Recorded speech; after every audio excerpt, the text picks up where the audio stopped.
Welcome to the basic training kitchen.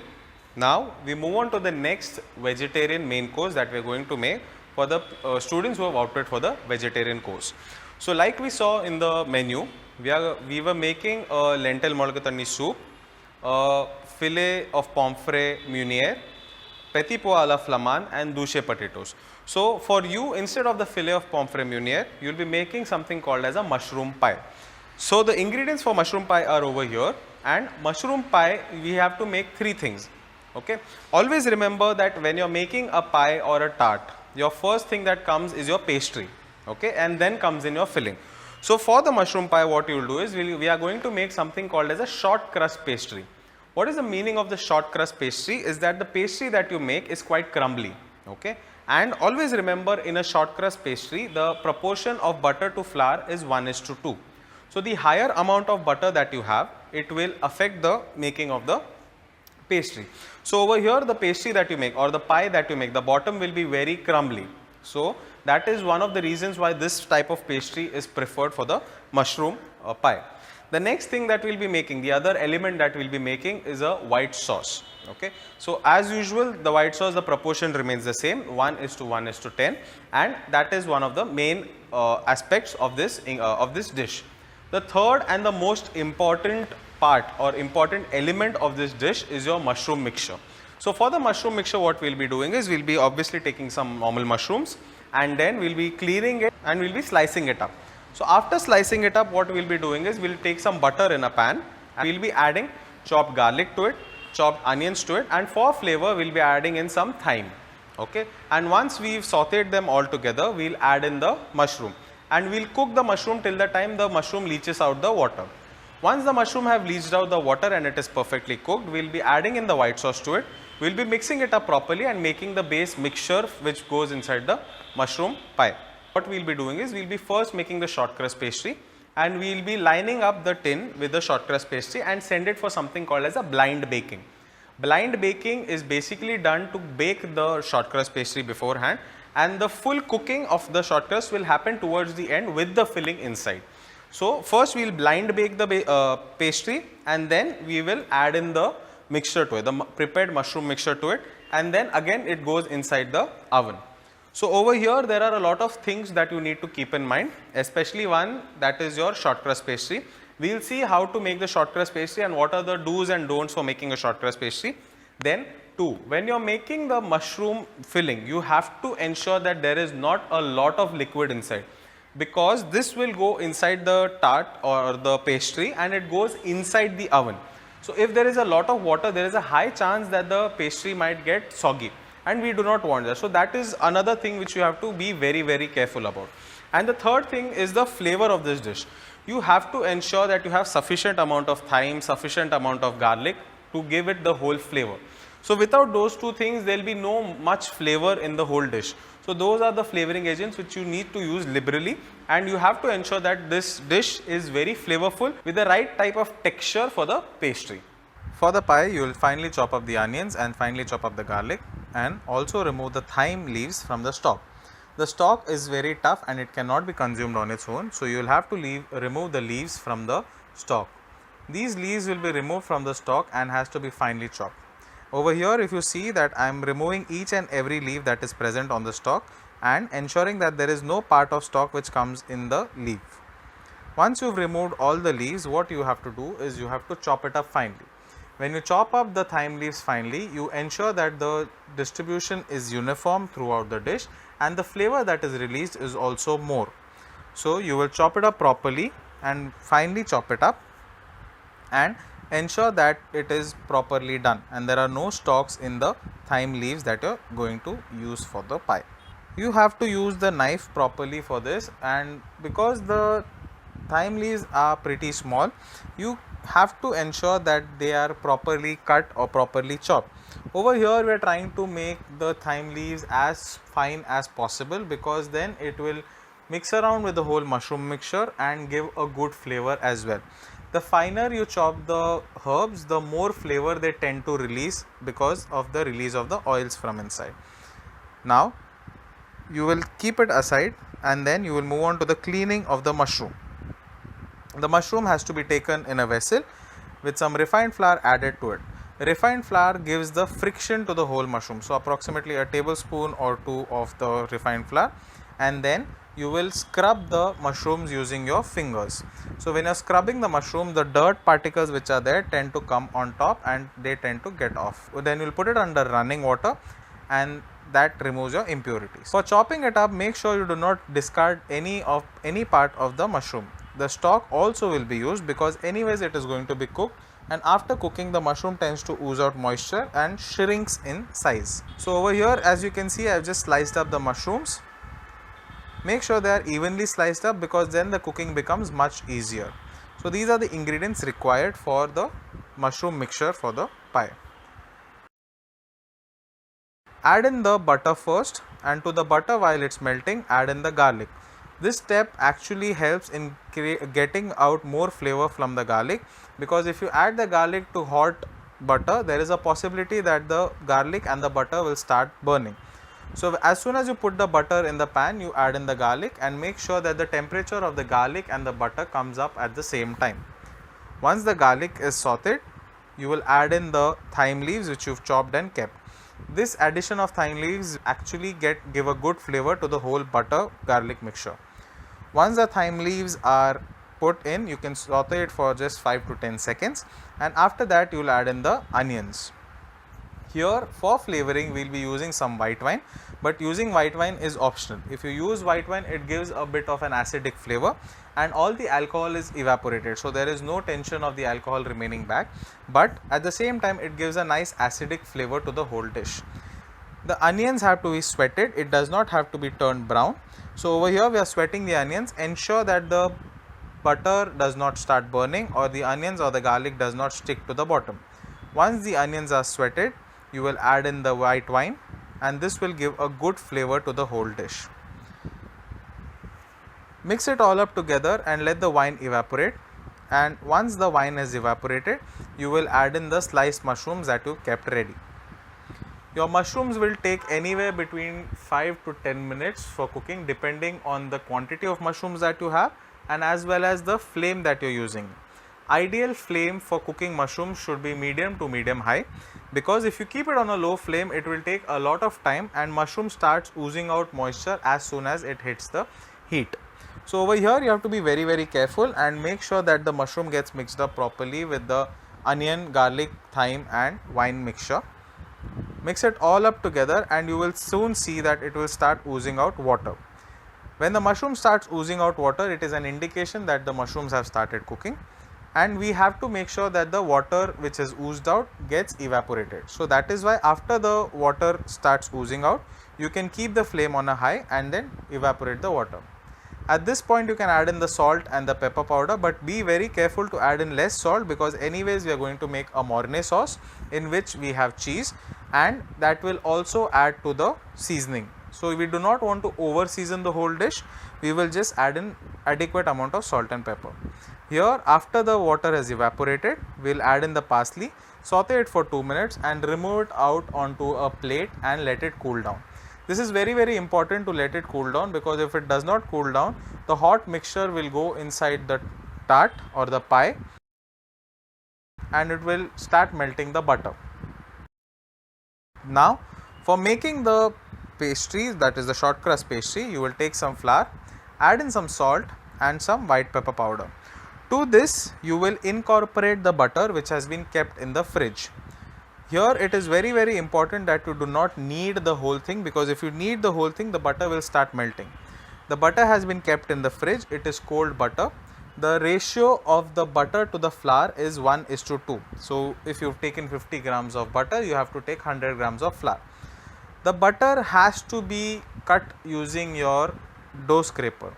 The reason why we are using dough scraper and not actually using our hands to mix up the butter and the flour is because when you are using a dough scraper, the temperature of the butter still remains. But if you use the heat of your hand, there is a possibility that the butter will start melting and it will not get mixed up properly with the flour. We do not want the butter to melt over here, because when we are making this short crust pastry, we want the butter to be equally distributed, and when it goes for baking, the butter melts at that point, giving the whole thing a very good nice crumbly texture. Over here what we are trying to do is we are trying to get a breadcrumb consistency. So if you actually go on cutting the butter inside the flour and distribute it equally, you will see that in sometimes the butter gets equally distributed and it will represent a breadcrumb consistency. Use only the tip of your fingers to mix up the whole ingredient. Do not use the palm because the palm is the hotter surface on your hand. So use just the tip of your fingers and mix up the flour and the butter together. We are just trying to get a breadcrumb consistency over here that ensures that the butter is equally distributed in the flour. So over here if you can see, it looks like breadcrumb, and this is the point where you know that you have to stop mixing it and add a little bit of water to form it into a dough. Even here you have to be very careful that the water that you use is of chilled temperature and not room temperature or warm. You have to use chilled water. And over here also if you see, I am using the tip of my fingers and I am using the dough scraper to make the dough properly. You cannot mix it up with the palm of your hands, because if you mix it up with the palm of your hands, what will happen is the butter will start melting. So just use the tip of your fingers, add in sufficient water. Do not add in a lot of water in the beginning, because if you add in a lot of water in the beginning, it will all go soggy and you will not get the desired texture that you want in a short crust pastry. Over here you have to ensure you use the tip of your fingers and get the whole thing together. We are not needing to make it into a dough, we are just getting the whole flour, butter and water mixture together. This is pretty easy to make given that you follow the points and the tricks that are there to make a short crust pastry. We don't want to over knead, we just want to ensure that the whole thing comes together properly, and once it comes together it looks somewhat like this. This will be put on a dough scraper, it will be covered up with a cling wrap and put inside the refrigerator to let it chill for some time. The importance of the cling wrap over here is that if you do not put the cling wrap on top, there will be a skin formation on top of the short crust dough. We do not want that to happen. If the skin formation happens, there is a high possibility that the end texture that you get will not be as good. So you will put it in the refrigerator so that the butter which has incorporated in the flour will chill and make whole dough proper together. Now we move on to the making of the Mornay sauce. Mornay sauce, as we all know, is white sauce plus cheese. So you will use 1:1:10 proportions of butter, flour and milk, and you will make the white sauce first. So over here we are making the white sauce, adding in the butter and the flour, cooking the flour, and then we will add in the milk and whisk it up properly. Ensure that there are no lumps in the sauce, because if there are lumps in the sauce, the end texture that you get will not be desirable. Once the sauce starts thickening up, use a spatula to ensure that there are no lumps or no flour sticking to the side or the bottom of the pan. Once the sauce has thickened up properly, you will add in grated cheese to this. This is a very good flavoring sauce as it has a cheesy flavor to it, and it also goes very well with the mushrooms. So once the cheese is added in, you will mix it up all together and the heat of the sauce will melt the cheese inside. This is the third aspect of the mushroom pie that we've made.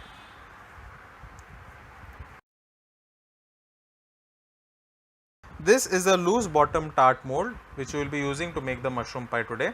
We are using this mold so that we do not have to invert the whole mold to get the tart out. We can just press it from the bottom and the bottom will come out with the tart.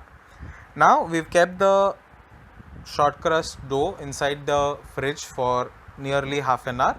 Once that is done, we will remove it out, take some flour, touch the flour onto the table and then roll out the short crust dough.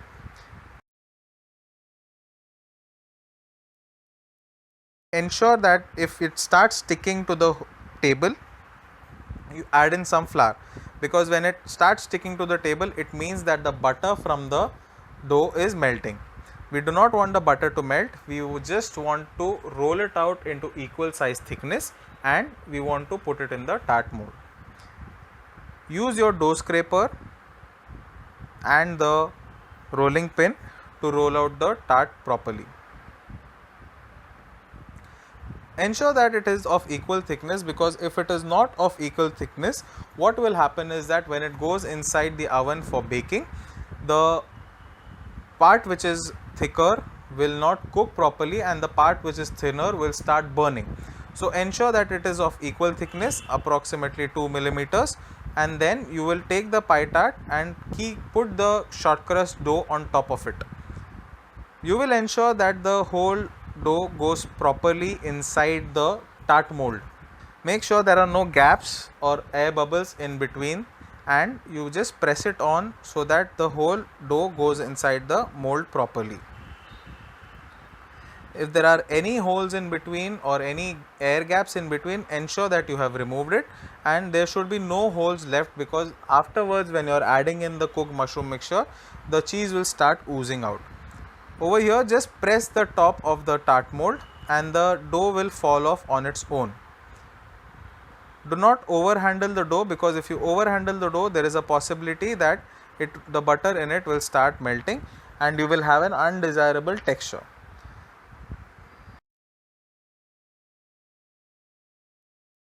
Make sure you pinch the top, and once the pinching is done, you will keep the rest of the dough back inside the refrigerator before we use it for the final covering on top and some decoration.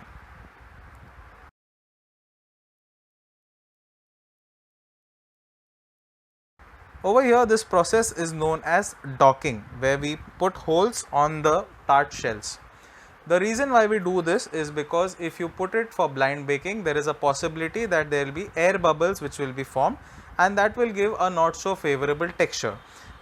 Favorable texture is one reason why we do this docking, and the other reason is the eye appeal.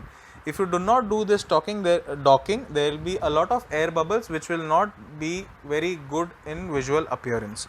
So that is why we make sure that we do this docking properly, and then this tart will be blind baked in the oven. Now the mushroom mixture and the Mornay sauce has to be mixed together to form the mixture which will go inside the tart mold. Mix it all up together and then check for the seasoning. Ensure that you have enough of Mornay sauce to be mixed up with the mushroom, because over here the whole taste and the texture of the dish depends on the amount of Mornay sauce that you have with the mushroom mixture. Mix it all up together and then add in some salt and pepper if required after checking it for seasoning. Once it is all mixed up and the tart shell has come back from blind baking, you will fill up the tart shells with this mushroom mixture. Over here, as you can see, the tart shells have come out from the blind baking and it has turned nice golden brown in color. Now we will be making the top covering of the tart or the pie. Again the same thing, we have to ensure that the thickness is the same, uniform overall, because if it is not, then it will either burn or remain undercooked. You will take the pie mold or the tart mold and then you will add in the mushroom mixture, ensuring that it is spread out evenly. Make sure it is filled up to the top and it does not overflow from the top of the mold. Ensure you have filled up sufficient filling of the mushroom, and then after this is done, you will cover it up with the short crust dough that you have rolled out. Pick it up using a dough scraper and put it on top of the tart, and then ensure that it is properly placed and start pressing on the dough. Use a dough scraper to do this so that you can use the rest of the dough later after chilling. Make sure that it is neatly done, because the whole presentation of the dish depends on this step.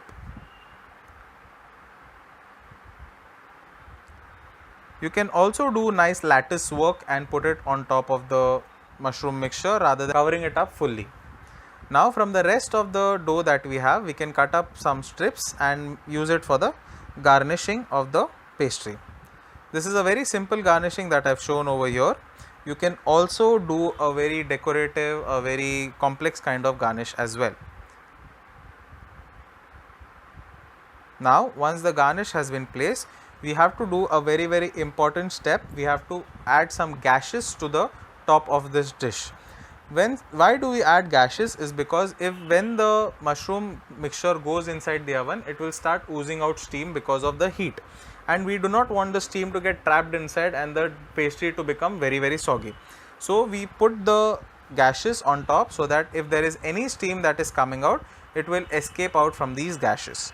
Now before putting it inside the oven, you will give it a milk wash and then put it inside the oven for 15 to 20 minutes till the time the top turns golden brown in color. Now when you're putting it on top, you will ensure that you take a vessel or a vati on the bottom and then remove the tart like this. Because it's a loose bottom tart, it comes out easily like this, and then you will cut it up and serve it to the guest. This cannot be made and kept beforehand.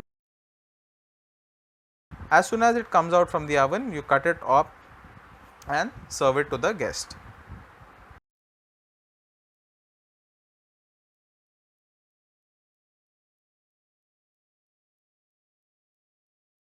As you can see the texture of the pastry over here, it is quite crumbly, and that is how we need the pastry to be. This is your mushroom pie, which is flavored with thyme and white wine. This is how your mushroom pie should look. Thank you.